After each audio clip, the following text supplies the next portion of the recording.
네, 한 2주 전쯤에 청년들과 책 나눔을 할 때 우연히 우리 각자 겪은 그 수련의 이야기를 쏟아놓은 적이 있습니다. 수련회 가서 받았던 은혜가 시간이 지나면서 사라지더라, 뭐 그런 내용이었어요. 저도 대학 때 그런 것들을 경험해 봤는데요. 대학 초년생 때 수련회를 갔다 오면 그 받은 은혜가 하도 커서 한 몇 달을 가지 않습니까?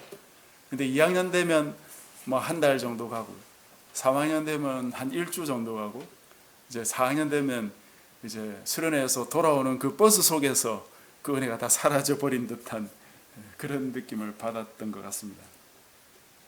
과연 그때 받았던 것이 은혜였는지도 잘 모르겠습니다만, 어쨌든 그 어떤 감동 같은 것이 사라지는 느낌, 그것이 참 저를 불안하게 만들었던 것 같아요.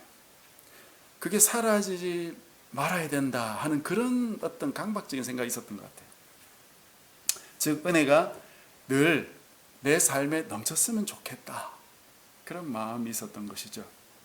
그래서 그런 은혜 속에 살고 싶고, 동시에 또 나는 또 그 당시에 신학생이니까 다른 친구들이 볼 때 저 친구는 정말 늘 은혜가 넘치구나, 이런 어떤 인상을 주고 싶은, 그런 인정을 받고 싶은 그런 마음도 제게 있었던 것 같습니다. 한 번씩 이렇게 대학 시절을 생각하면 참 그때가 좋았지, 또는 그땐 그랬지, 뭐 이런 생각들을 여러 가지 하는데요. 근데 오늘 말씀을 준비하면서 묵상을 하다가 그때 생각이 다시 나면서 그때 제 모습 중에 문제가 있었구나 하는 그런 생각을 새삼 좀 깨닫게 됐습니다. 그 문제란 늘 은혜로운 상태를 유지하고 싶어 하는 것이 아니었는가 하는 생각이 들었어요. 늘 기쁨이 넘치고 감격이 있는 것만을 원했던 것이죠. 슬프거나 고통스러운 것은 은혜롭지 못한 것이라고 생각했습니다. 그러니 내 마음속에 조금만 기쁨이 사라져도 하나님 인재가 떠난 것 같고, 하나님이 멀어지신 것 같고, 마치 내가 총천연의 자연색의 사람이었다가 갑자기 회색 인간이 된 듯한 그런 느낌을 가졌던 것 같습니다. 가장 큰 원인은 아무래도 하나님의 은혜에 대한 오해, 그리고 하나님의 역사에 대해서 내가 좀 잘못 알고 있었던 것이 아닌가 하는 생각이 듭니다. 물론 이 두 가지를 같은 범주에 넣을 수 있겠습니다. 하나님은 자기 백성을 단련하시죠. 하나님의 자녀로 잘 성장해 가도록 때로는 시험을 주시기도 하시고, 때로는 좋은 선물을 주기도 하십니다. 큰 기쁨과 천국 같은 희락을 주시기도 하지만 때로는 정말 고통스러운, 그리고 때로는 굉장히 슬픈 어떤 그 고통의 터널을 지나게도 하십니다. 무조건 좋은 것만 주시는 그런 초짜 아빠 같은 그런 분이 아니죠. 우리 하나님은 매우 노련한 조련사 같은 분이세요. 자기 백성들이 이 복잡다단한 이 악한 세상 속에서 참으로 의로운 백성으로 거듭날 수 있도록 양육해 가시거든요. 정말 엄청난 지혜를 가지고 있지 않으면 그건 사실 굉장히 불가능한 일입니다. 그런 하나님을 그때는 잘 몰랐으니까 은혜는 그냥 기분 좋고 감동적이고 뭐 그런 상태만 내게 있는 것이 은혜가 아닌가. 그리고 하나님은 내게만 좀 잘해 주셨으면 좋겠고 하는 그런 나 중심적인 사고, 그런 것이 원인이었던 것 같아요. 어릴 때 보면 세상이 나 중심으로 돌아가는 것처럼 생각하지 않습니까? 하나님도 내가 태양이고 하나님은 내 주변을 도시는 하나의 행성처럼 그렇게 생각했던 것 같아요. 그런 상태에서는 하나님의 진리를 깨닫기 굉장히 어렵죠. 오늘 이 제자들도 그랬던 것 같은데, 그래서 오늘 말씀 끝에 제자들이 본 이 변화산에서의 예수님의 영광스러운 모습, 그걸 아무에게도 이르지 않았다 그렇게 나오지만, 다른 그 마태복음과 마가복음에 보면 주님께서 제자들에게 다른 사람에게 말하지 마라. 그렇게 말씀하시거든요. 자기중심적인 사고에 빠진 사람들은 하나님의 진리를 아는 것도 자기중심적으로 해석하기 때문에 굉장히 조심해야 되는 부분이 있는 것 같습니다. 근데 놀라운 사실은 뭡니까? 주님께서 죽으시고 부활하시고 나서 이 주님의 놀라운 그 진리를 깨달은 제자들이 가는 곳마다 주님에 대해서 복음을 전하는데 두 가지가 핵심으로 전하죠. 주님의 십자가와 부활. 그것만 전하는 자들이 되었다는 것입니다. 그래서 우리도 잘 모를 때는 이렇게 제자들처럼 입을 조심해야 되겠지만, 그래서 모르니까 뭐 아무것도 안 하고 뭐 무조건 있어야 된다, 가만히 있어야 된다, 그런 것이라기보다는 주님의 십자가 부활을 우리도 깨닫기 위해서 애를 써야 되는 것이고, 동시에 주의 복음을 내가 살아내서, 내 삶 속에 살아내서 그 복음을 나타내고 드러내고, 또 하나님이 기회를 주시면 또 그런 것을 또 증거할 수 있는 그런 삶을 우리가 살아야 될 것입니다. 오늘 본문은 아직 이 하나님의 그 역사에 대해서 무지한 제자들의 모습을 볼 수 있습니다. 이런 부족한 자들에게조차도 주님이 은혜를 베푸시죠. 그리고 진짜 놀라운 하나님의 그 진리를 계시하는 모습을 우리가 볼 수 있습니다. 그것이 참 놀라운 하나님의 자비가 아닌가, 그런 생각이 듭니다. 오늘 말씀 28절을 한번 보십시오. 이 말씀을 하신 후 8일쯤 되어 예수께서 베드로와 요한과 야고보를 데리고 기도하시러 산에 올라가셨다, 이렇게 되어 있습니다. 여기서 이 말씀을 하신 후라고 되어 있는 이 말씀은 무슨 말씀일까요? 우리가 지난번에 살폈던 빌립보 가이사랴에서 있었던 그 사건이 있었죠. 베드로가 유명한 고백을 했던 그 사건이었습니다. 사람들은 예수님을 세례 요한, 엘리야, 예레미야 같은 위대한 선지자로 보았지만 베드로는 뭐라고 했습니까? 예수님은 하나님의 아들이시고 그리스도시다. 그런 것을 특별히 하나님께서 깨닫게 해주셔가지고 고백을 하지 않았습니까? 그래서 예수님께 칭찬을 들었어요. 그래, 놀랍게도 이 고백을 듣고 나셔서 예수님이 이것이 자신이 하나님의 아들이시오 그리스도이심을 통해서 하나님의 나라를 이루어 가실 것인데, 그것이 굉장히 특이한 방법으로 이루어질 것이라는 설명을 해주신 것이죠. 그게 바로 자신이 십자가 지고 죽고 다시 살아날 것이다, 그 이야기를 하셨던 것입니다. 그리고 그 이야기를 마무리하면서 마지막에 덧붙인 말씀이 있는데, 제가 지난번 설교에 그거는 살짝 빼고 말씀을 드렸는데요. 바로 그 이유가 오늘 이 말씀하고 직결되어 있기 때문입니다. 오늘 본문 바로 앞에 27절에 보면 이렇게 나와 있죠. 내가 참으로 너희에게 이르노니 여기 서 있는 사람 중에 죽기 전에 하나님의 나라를 볼 자들도 있느니라. 하나님의 나라를 죽기 전에 볼 자들이 있다, 너희들 중에. 이 말씀을 하시고 나서 이제 8일이 지났다는 것인데, 이 하나님의 나라를 볼 자들이 있다는 이 말씀이 참 여러 가지로 곡해가 많이 되었던 말씀입니다. 이것과 비슷한 말씀을 주님이 몇 가지 하신 거 있는데요. 회개하라 하면서 천국이 가까이 왔다, 이런 말씀 하셨죠. 또 이런 말씀도 하셨어요. 이런 일이 일어나는 것을 보거든 하나님의 나라가 가까이 온 줄 알라. 심판을 얘기하면서 이런 이야기 많이 하셨거든요. 또 이런 말씀도 하셨어요. 너희가 이스라엘의 모든 동네를 다 다니지 못하여서 인자가 오리라. 이런 말씀을 주님께서 군데군데 조금씩 하셨거든요.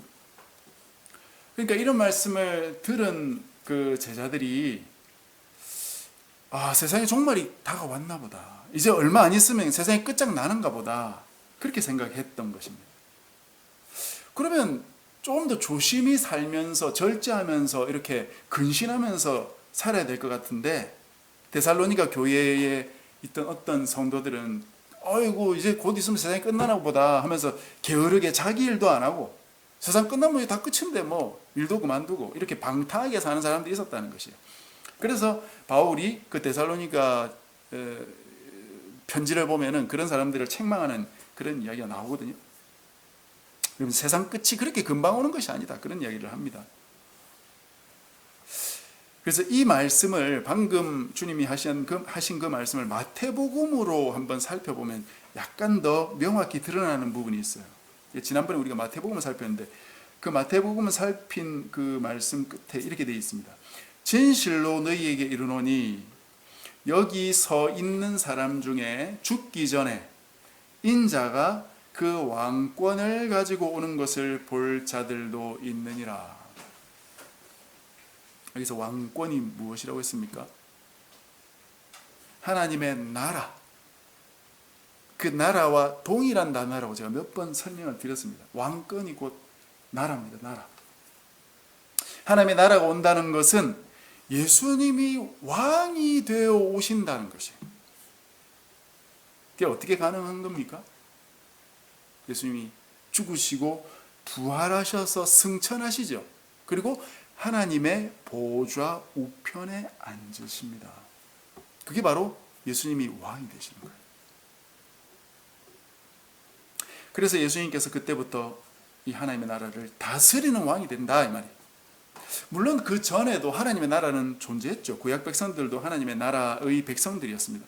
하나님께서 친히 다스리셨지만 이제 예수님이 왕좌에 앉아서 왕이 된다는 그런 게 무슨 의미가 있느냐?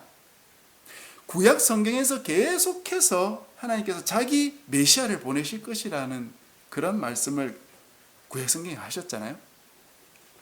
그것이 성취되는 것이에요.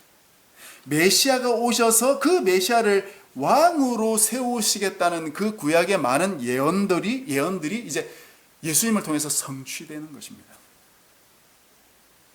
그러니 예수님이 왕이 되신다는 것은 성경을 성취하는 거예요. 굉장히 큰 의미가 있는 것입니다. 가장 중대한 의미라고 볼 수 있어요. 그러니 주님께서 죽으시고 부활하시고 나서 승천하셔서 하나님의 보좌 우편에 앉는 그 사건을 보고 경험하는 자들은 하나님의 나라, 즉 하나님의 왕권을 예수님께서 가지시는 것을 보는 자들이에요. 그러니 이 사건은 사실은 저 뒤에 세상 종말을 말하는 것이 아니고, 세상 종말은 저 뒤에겠지만 그 사건이 아니라 제자들의 지금 현 시점으로부터 약 한 반년 정도 뒤에 일어날 일입니다. 이 말씀을 한 이후에 이제 8일쯤 지나서 주님께서 베드로와 야고보와 요한 이 세 제자를 데리시고 기도하러 산에 올라가신 것입니다.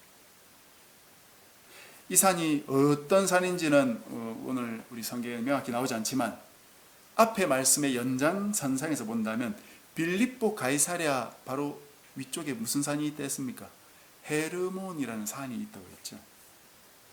지난번에 말씀드렸지만 이 헤르몬이라는 산은 모든 잡신들을 다 섬기던 그 당시에 그 최고로 영험한 산이었어요.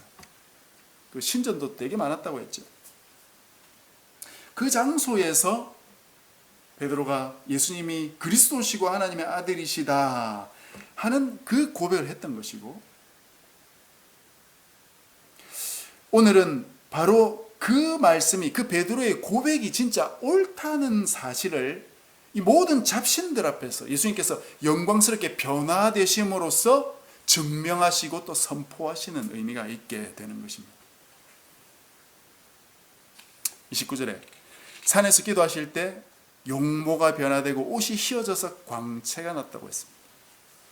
마태복음에는 그 얼굴이 해같이 빛나고 옷이 빛과 같이 휘어졌다 이렇게 되어 있어요.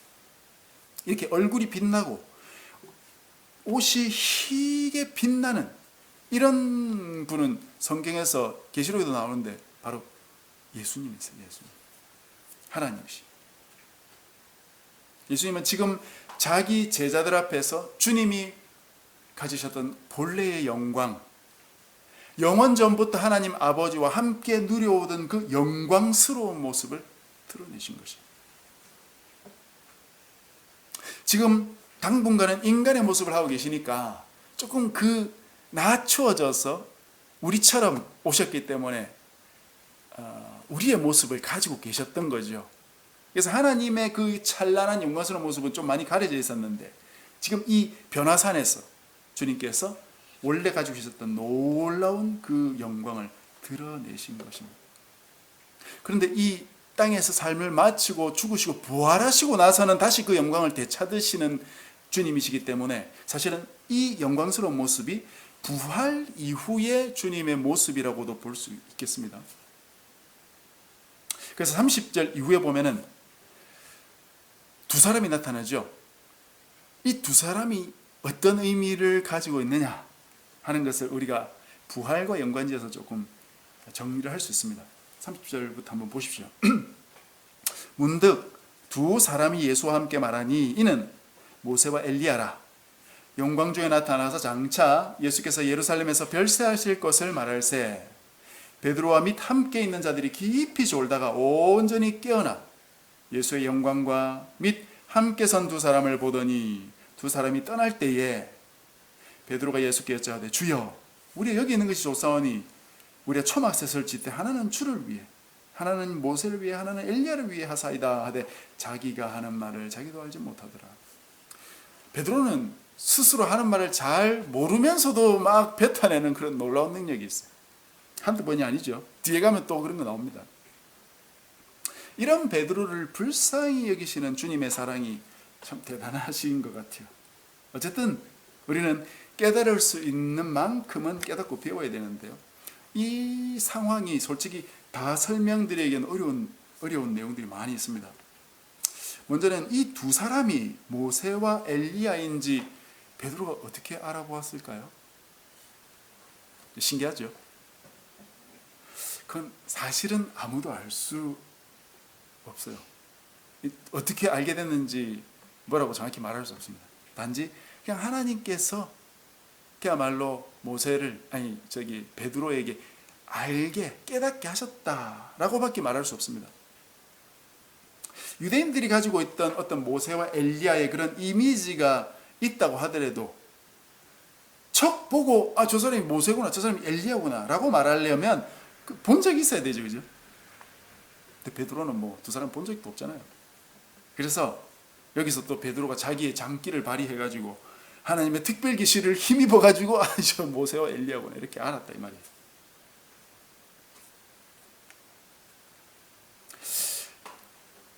그 외에 이 굉장히 세세한 부분들은 우리가 조금 차치하고라도 중요한 내용들만 몇 가지 좀 살펴봐야 되는데요. 먼저 조금 전에 언급한 대로 주님의 이 변화된 모습은 부활의 모습과 연관되어 있다 이렇게 제가 말씀드렸는데 그것이 바로 이 모세와 엘리야가 여기 나타났다는 것과 연관이 있습니다. 모세와 엘리야는 사실은 몇백 년 전에 죽었던 사람이죠.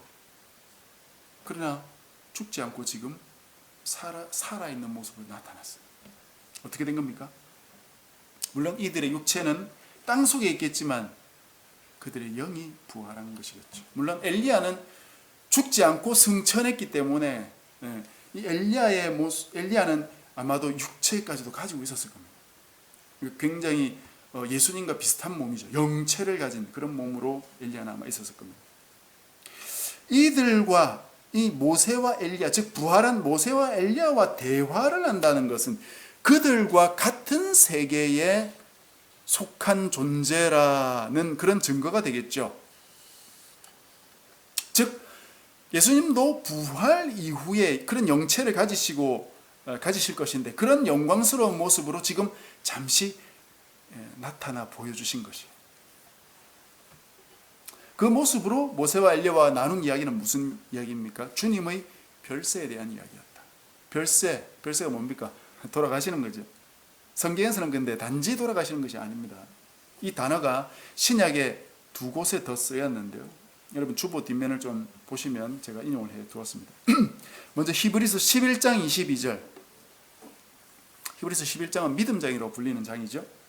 거기 보면 22절에 요셉이 자기가 죽은 이후에 이스라엘 백성들에게 내가 죽고 나면 내 뼈를 이 애굽에 두고 너희들끼리만 가지 말고 내 뼈를 너희들이 출애굽할 때 반드시 들고 나가야 된다라는 명령을 해요. 그때 자손들이 애굽을 떠나는 그 출애굽을 가리켜서 별세라는 단어를 사용했습니다. 이건 자손들이 죽는 걸 말하는 게 아니죠. 애굽을 벗어나는 것, 애굽을 떠나는 것을 말한다 이 말입니다. 그 별세라는 단어가. 그래서 이 단어를 히브리어로 쓰면 출애굽이라는 단어하고 똑같은 단어예요. 또 다른 하나는 베드로후서 1장 15절에 나오는데, 베드로가 자기 성도들에게 편지를 쓰면서 자신이 떠난 후라도 하나님의 말씀을 생각나게 하도록 내가 지금 이걸 쓰고 있다, 이렇게 이야기합니다. 여기서 자기가 떠난다는 건 실제로 자기가 죽는 것을 말하는 것이에요. 그러나 죽는다는 단어가 분명히 있는데 그걸 쓰지 않고 자신이 떠난다, 이런 표현, 이 단어를 선택해서 사용한다 이 말입니다. 우리의 이 육신장막을 떠난다, 그런 표현을 우리가 쓰듯이 그와 같은 의미죠. 즉 죽음을 비유적으로 쓸 때 이 단어를 사용한 것입니다. 또 다른 데는 죽는 걸 잔다는 표현도 쓰죠. 잔다는 것은 예수님이 재림하셔서 깨우실 때까지 여기서 자고 있다 하는 것이니까, 우리의 육신이라는 것이, 우리의 인생, 우리의 생명이 육신의 죽음으로 끝나는 것이 아니라 깨어날 것이니까 소망을 가질 수 있도록 하는 그런 의미가 있는 단어라면, 떠난다는 단어는 단지 생명이 끊어지는 것으로 우리 육신이 끝나는 것이 아니라 이 죄악된 세상에서 벗어나는, 떠나서 다른 곳으로 가는 진정한 자유를 의미하고 있는 단어라고 할 수 있습니다. 그러니 이 안에는, 이 단어 안에는 구원이라는 의미가 담겨 있습니다. 벗어나는 것, 참 자유를 누리는 것, 그것이 구원받는 것입니다. 주님은 지금 애굽에서 벗어나는 게 아니고 예루살렘에 계시기 때문에 주님의 출애굽은 출 예루살렘이다, 이렇게 말할 수도 있습니다. 그러면 이 별세, 이 예수님의 출 예루살렘에 대해서 모세가 이야기하는 것은 굉장히 자연스럽죠. 모세는 출애굽을 한 사람이니까. 그런데 엘리야는 왜 왔을까요? 엘리야도 출애굽 한 적이 있습니까? 엘리야는 출애굽 한 적이 없죠. 엘리야는 모세보다 훨씬 후대의 사람이에요. 엘리야가 와서 예수님께서 예루살렘을 벗어날 것을 말씀할 어떤 자격이 있었을까요? 한 3가지 정도 생각해 볼 수 있는데요. 먼저는 예수님의 십자가와 부활은 구약 성경에 미리 예언되어 있었던 내용들이었어요. 구약 성경 전체적으로 주님의 메시아의 십자가와 부활에 대한 내용이 상당히 많이 여기저기 있습니다. 그런데 구약 성경을 지칭하는 명칭 중에 뭐가 있습니까? 율법서와 선지서와 시가서, 이런 식으로 부르죠. 또는 다르게 모세의 율법과 선지자의 글과 시편, 이렇게도 부르고, 더 줄여서는 모세와 선지자라고만 하기도 합니다. 이 표현들은 전부 구약 성경을 지칭하는 표현입니다. 모세는 율법의 대표라고 할 수 있고, 엘리야는 무슨 대표겠습니까? 선지자의 대표예요. 그래서 모세와 엘리야는 구약 성경을 대표하는 자들이다. 예수님 당시에는 구약 성경밖에 없으니까 그냥 성경 대표자들이다, 이렇게 말하면 되겠습니다. 이들이 와서 성경이 성취될 것을 주님과 대화하고 있는 것이에요. 주님이 죽으시고 부활하실 것, 그것이 예언되어 있는 성경이 성취될 것을 지금 예수님과 이야기하고 있는 것입니다. 또 하나는 의미상 조금 더 중요한데요. 모세와 엘리야는 모두 물을 건넌 사람들이에요. 물을 건넌 사람입니다. 모세는 홍해를 건너서 가나안 입구까지 갔던 사람이고, 엘리야는 자기의 사역을 마칠 때 요단강을 건너서 승천한 사람이에요. 성경에서 물은 굉장히 중요한 의미를 가지고 있습니다. 바로 세례를 의미합니다. 베드로전서 3장에 보면은 노아와 그 가족들이 그 홍수가 났을 때 자기들이 방주 안에서 둥둥 떠다니면서 이렇게 있었지 않습니까? 그것을 세례받은 것이라고 이야기해요. 그리고 고린도전서 10장 1절에 보면 바울이 그 홍해 사건을 가리켜서 자기들의 조상들이 바다 가운데로 지나면서 세례를 받았다, 그렇게 이야기합니다. 엘리야가 자기 생애 마지막에 요단강을 갈라놓고 그 사이를 지나가서 그 다음에 승천을 하는데요, 이것 역시 물을 통과해서 구원을 받는다 하는 그런 일맥상통한 의미가 있다고 하겠습니다. 사실 주님은 구원이 필요한 분이 아니라 구원하실 분으로, 우리를 구원하실 분으로 물을 지나시는, 그게 세례라는데 세례 의미가 뭡니까? 누누이 말씀드리지만 죽고 부활하는 것이 세례가. 그래서 그 물을 지나는, 우리 요즘은 물을 뿌리는 거 하지만 침례교에서는 아직 물에 들어갔다 나오죠. 그것이 바로 죽고 살아난다 이 말이에요. 그것을 주님이 감당하셔야 되기 때문에 그 물을 지난 두 사람이 와서 주님과 지금 말하고 있는 것입니다. 마지막으로 하나만 더 찾는다면, 모세는 출애굽하고 홍해를 건너서 구원받았지만 자기 육신은 사실은 가나안에 들어가지 못하고 가나안 바로 앞에서 죽었죠. 자신의 육신이 죽음으로 끝났습니다. 그러나 엘리야는 요단강을 건넌 이후에 육신의 죽음을 보지 않고 승천한 인물, 즉 이 두 사람은 죽음과 승천을 보여주고 있어요. 예수님은 육신의 죽음도 맛보시고 육신의 부활도 맛보실 뿐만 아니라 승천하셔서 이 세 가지 모두를 다 성취하실 메시아이기 때문에, 그런 의미에서 예수님의 별세는 단지 죽으시는 것이 아니고 죽음과 부활과 승천 모두를 보여주시는 구속의 완성을 의미하는 것이라고 할 수 있겠습니다. 주님만 물을 건너시면 되나요? 그게 아니라고 누누이 말씀을 드렸죠. 우리도 주님처럼 물을 건너야 한다, 십자가 지고 죽고 다시 부활해야 된다 하는 사실을 반드시 기억해야 됩니다. 예수님만이 아니라 모세와 엘리야도 그랬다는 것을 우리가 볼 수 있죠. 모든 하나님의 백성들이 다 같이 그 물을 지나갔다. 그래서 세례만 받으면 되느냐? 그게 아니라 세례의 그 의미, 죽고 살아나야 된다. 살아나는 것은 내 마음대로 하는 것이 아니고 하나님이 해주실 거니까 나는 내 자아를 죽이는 것, 나 자신을 부인하고 내 십자가를 지고 주님을 따르는 일, 주의 말씀을 순종하는 그 일, 그것 잘하는데 우리의 인생의 목표로 삼고 나아가면 된다 이것이요.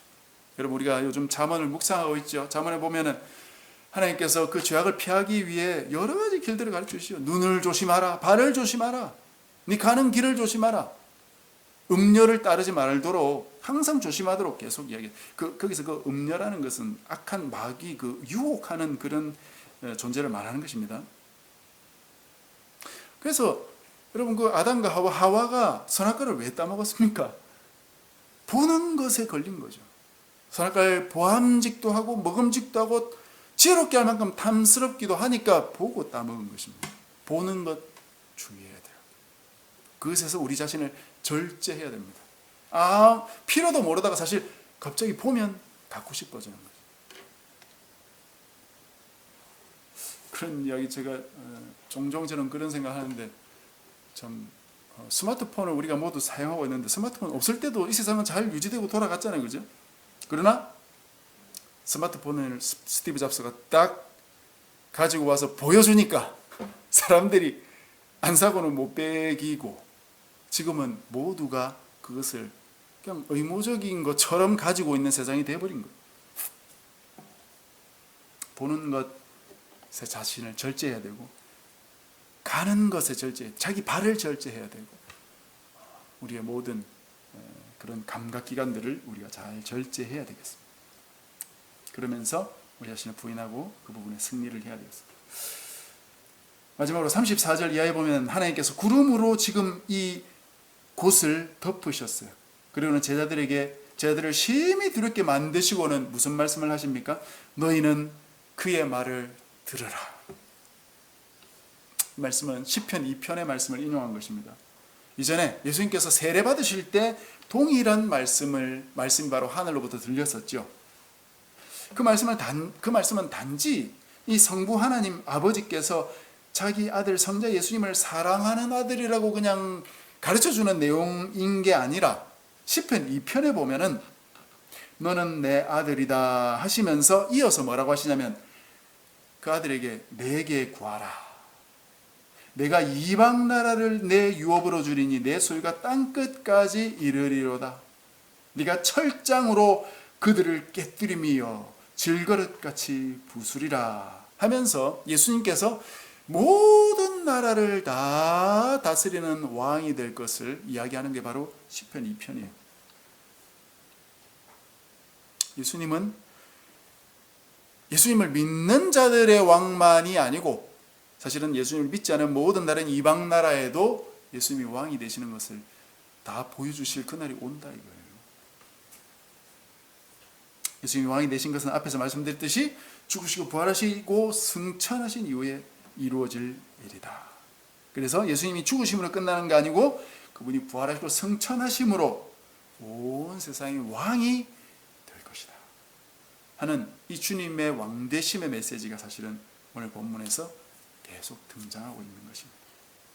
그리고 이 말씀을 바로 지금 하나님께서 이 잡신들이 수두룩하게 보고 있는 그 빌립보 가이사랴라는 그 지역에서 그 헤르몬 산에서 선포하고 계신다. 그래서 제자들만 예수님의 왕되심을 인정하는 것이 아니고 이 땅에 주님을 안 믿는 모든 이방 사람들만 인정하는 정도가 아니라 모든 잡신들까지 이 예수가 진짜 왕이다. 이 잡신들아 잘 보고 알아라. 그걸 주님께서 공포하고 계신 것이죠. 놀라운 장면인 것입니다. 그래서 우리가 믿는 이 주님이 얼마나 위대한 주님이신가 하는 것을 우리가 잘 머릿속에 새겨두어야 되겠습니다. 오늘 말씀을 좀 정리하겠습니다. 우리가 변화산 사건에서 배워야 될 것이 무엇이겠습니까? 하나님의 뜻은 참 깊고 오묘한 지혜가 있지요. 그래서 때로는 우리가 참 잘 알기도 어렵고 잘 모르는 것도 많이 있습니다. 그래서 그런 것들을 여기저기 막 퍼뜨리고 그렇게 하기보다는 주님의 말씀을 듣는데 너희는 그의 말을 들으라. 주의 말씀을 듣는데 내 시간과 노력을 더 많이 들여야 돼. 그래야 주님이 정말 왕이시구나. 그래서 깨달을 수 있지 않겠습니까? 이 세상의 많은 이야기를 들어서 주님이 왕 되신 것을 알 수 있겠습니까? 무엇보다 이 2000년 전에 이 땅에 오셔서 육체로 죽음을 맛보시고 부활하신 그 예수님이 우리 모두의 왕이신 것을 우리가 진짜 똑똑히 기억해야 되고 내 삶으로 고백하는 그런 삶을 살아가야 되겠습니다. 그러기 위해서 내 삶 속에 주님을 내 왕으로 모시고 잘 살아야 되겠죠. 내 마음대로 결정하고 살아가는 그 삶을 벗어나야 되겠죠. 내가 내 삶의 중심인 그 삶을 청산해야 되겠죠. 주님은 죽고 끝나신 분이 아니라 지금도 살아계시고 지금도 왕으로서 자기 백성들을 인도하시는 분이시기 때문에 내 삶을 주님께 맡기고 그분의 인도를 순간순간 구하며 살아가야 된다. 우리가 잠언을 묵상하지만 잠언에서 주님께서 솔로몬의 입을 빌려서 뭐라고 계속 말씀하십니까? 내 아들아 내 법을 떠나지 마라. 내가 길거리에서 너희들을 부르고 있다. 광장에서 소리 지르고 있다. 시끄러운 그런 길목에서조차 성중에서조차 내가 소리를 지르면서 너희들에게 지혜를 가르쳐주고 있지 않느냐. 내 법을 떠나지 마라. 내게 와서 들으라. 그러면 내가 범사에 너희들의 길을 지도해 주겠다. 그것이 주님의 약속이세요. 우리가 정말 정신없는 이 세상을 살아가고 있지만 그 속에서도 주님은 말씀하고 계시고 우리의 마음을 두드리고 계시고 우리에게 선포하고 계신다. 우리가 다 알아들을 수 있을 정도로 이야기하고 계시는 거예요. 우리 마음대로 살라고 사고 싶은 그런 욕망이 불뚝불뚝 솟아날 때도 주님께서 우리 양심을 찌르지 않습니까? 주의 말씀이 생각나게 하지 않습니까? 우리가 유혹의 자리에 눈을 돌리려고 할 때 주님께서 우리를 딱 브레이크를 걸면서 제지하지 않습니까? 왕 되신 주님의 이 말씀, 이 약속을 잘 굳게 붙들고 사십시다. 그래서 주의 말씀에 순종해서 주의 역사를 누리며 약속을 누리며 사는 저와 여러분이 되시기를 주님의 이름으로 간절히 축복합니다.